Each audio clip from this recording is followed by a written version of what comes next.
नमस्कार, times of Swaraj में आप सबों का स्वागत है और मैं हूं संतोष सिंह।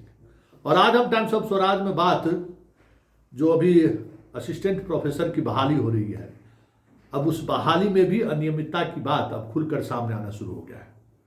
नीतीश बाबू उम्मीद करते हैं कि आपके बहुत चहेते हैं, पटना विश्वविद्यालय के कुलपति रह चुके हैं गिरीश जी, वही अध्यक्ष भी हैं, और उनके कार्यकाल में अगर इस तरीके की शिकायतें आ रही हैं तो मामला वाकई में गंभीर है। पता नहीं वो किसके प्रति जिम्मेवार है। वाइस चांसलर बनने से लेके विश्वविद्यालय, राज्य विश्वविद्यालय का जो शिक्षक बहाली, प्रोफेसर बहाली के आयोग के चेयरमैन, सब में नीतीश जी की भूमिका है। और हमें लगता है कि नीतीश जी की भूमिका है तो नीतीश जी के साथ का भी ख्याल चौधरी जी को रखना चाहिए। गिरीश जी आपको रखना चाहिए, क्योंकि आरोप बहुत गंभीर है। आप पता करिए कि हाल के दिनों में उर्दू सब्जेक्ट में जितनी बहाली आपके द्वारा की गई है, उसके सम्मान में एक समारोह का आयोजन किया गया था, और उसमें बिहार के पूर्व मुख्य सचिव अमीर सुहानी जी को आमंत्रित किया गया था। अमीर सुहानी जी खुद उर्दू साहित्य के से यूपीएससी टॉपर रहे हैं, और उनके सम्मान में जो लोग आपके आयोग से चयनित हुए हैं, प्रोफेसर, असिस्टेंट प्रोफेसर, उनको बोलने का मौका दिया गया था। आमिर सुहानी ने अपने समापन भाषण में जो कहा, जरा उसका मनन कर लीजिए। अधिकांश आपने ऐसे प्रोफेसर को चुना है जिसे शुद्ध उर्दू बोलने नहीं आता, उर्दू का जुबान बोलने नहीं आता, और वो उर्दू साहित्य में बहाल हुआ है। बहुत निराशा व्यक्त किए हैं आमिर सुहानी जी। गिरीश जी अगर हो तो आमिर सुहानी जी से बात कर लीजिएगा किस तरीके का, और कैसे कैसे टैलेंटेड लोगों को बाहर का रास्ता दिखाया गया है। एक शिक्षक है 10+2 की उर्दू की शिक्षिका है, उन्होंने हमें फ़ोन की, ये सारी बात बताई। वो जामिया की टॉपर है, throughout topper, NEET JRF सब कुछ, उसकी नियुक्ति नहीं हुई, उसमें मीन मैक निकाल दिया गया, वो शिक्षक ही रह गई। लेकिन ऐसे लोगों की बहाली हो गई जिससे उर्दू भाषा का ज्ञान ठीक से नहीं है, और वो उर्दू सब्जेक्ट पढ़ाएंगे। जरा इसको देखिए गिरीश जी, ये जो है डॉक्टर जयप्रभा कुमारी है, नाम जरा गौर से सुनिए, डॉक्टर जयप्रभा कुमारी, तस्वीर भी देख रहे हैं। इनका UID है जयप्रभा 10081984 SAH 0048895। ये इनका PhD की डिग्री पर सवाल है। इन्होंने जो PhD की डिग्री हासिल की है, और उसके लिए जो इनके 2 शोध पत्र प्रकाशित किए गए हैं, जिस शोध पत्र के आधार पर इनको 30 नंबर का समझिए कि लाभ मिला है, वो दोनों शोध पत्र में जिस नंबर का जिक्र किया गया है, ISS नंबर 23214074, और जो उन्होंने सर्टिफिकेट प्रोड्यूस की है उसमें नंबर लिखा हुआ है ISSN नंबर है 23214047, 74 नहीं है। मतलब इसमें कोई पत्रिका छपी ही नहीं है। जिस नंबर का इन्होंने शोध पत्र में जिक्र किया है, उस सीरियल का कोई 4047 का कोई आर्टिकल छपा ही हुआ नहीं है।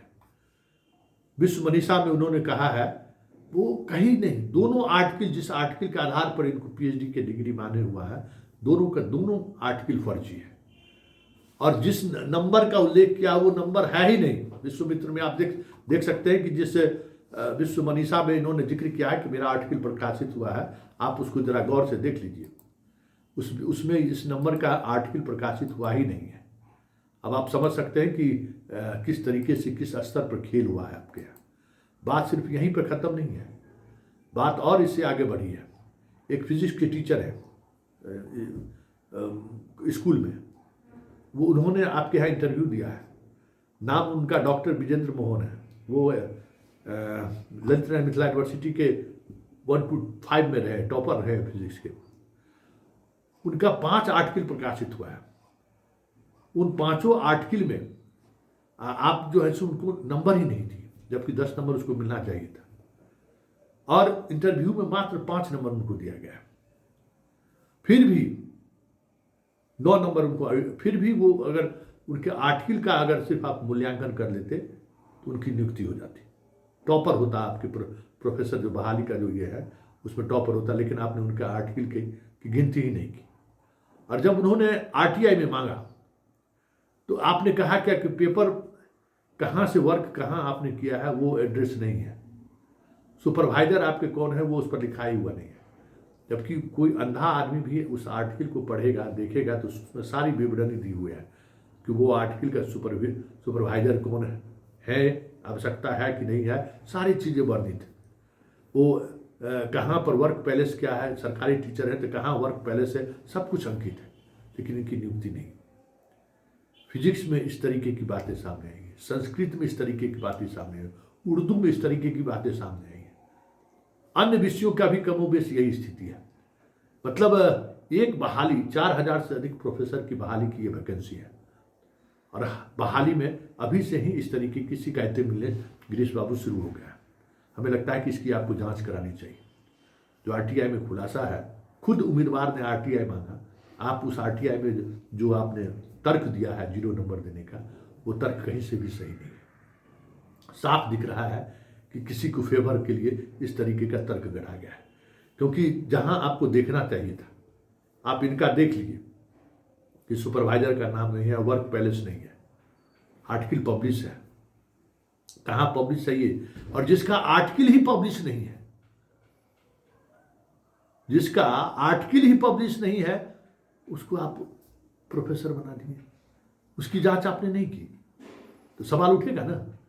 एक का आर्टिकल प्रकाशित है उसको आप इसलिए नंबर नहीं दिए कि वर्क पैलेस कहाँ आपने ये आर्टिकल लिखा उसका नहीं है, सुपरवाइजर आपके कौन है इस आधार पर नहीं दिए।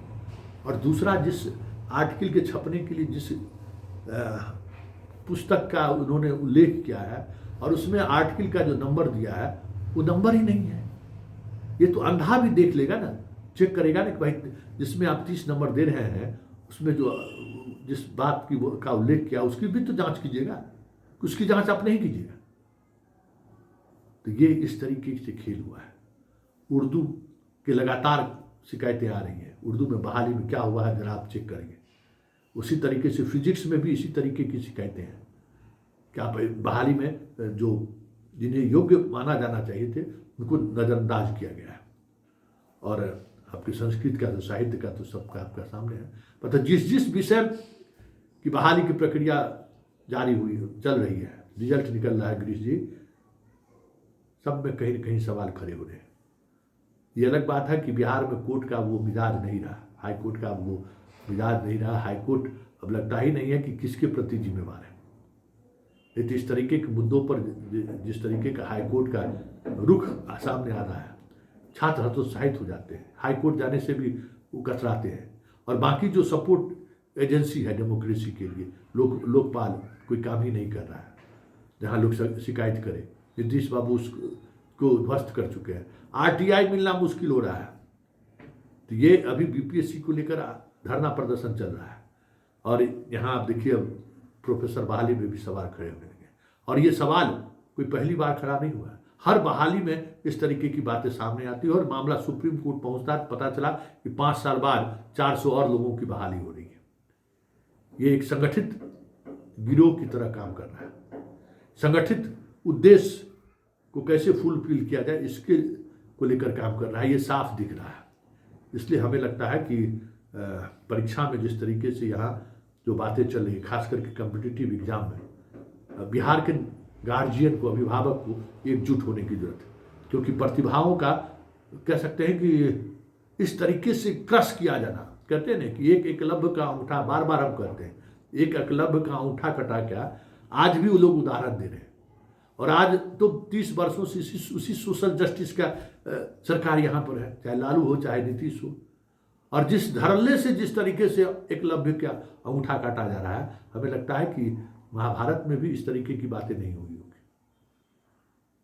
धर्रम धर्रा खुल्लम खुल्ला एकलव्य जो योग्य आदमी है उसका अंगूठा सरकार काट ले रही है, उसको अपॉइंट नहीं कर रही है। ये आरोप बहुत गंभीर है गिरीश बाबू। हमें लगता है कि आप इसकी जांच कराएंगे, और जैसे जैसे ये मामला सामने आएगा, जैसे जैसे लोग हमारे साथ आएंगे, हम खबर के माध्यम से आप तक वो बातें पहुंचाएंगे ही पहुंचाएंगे।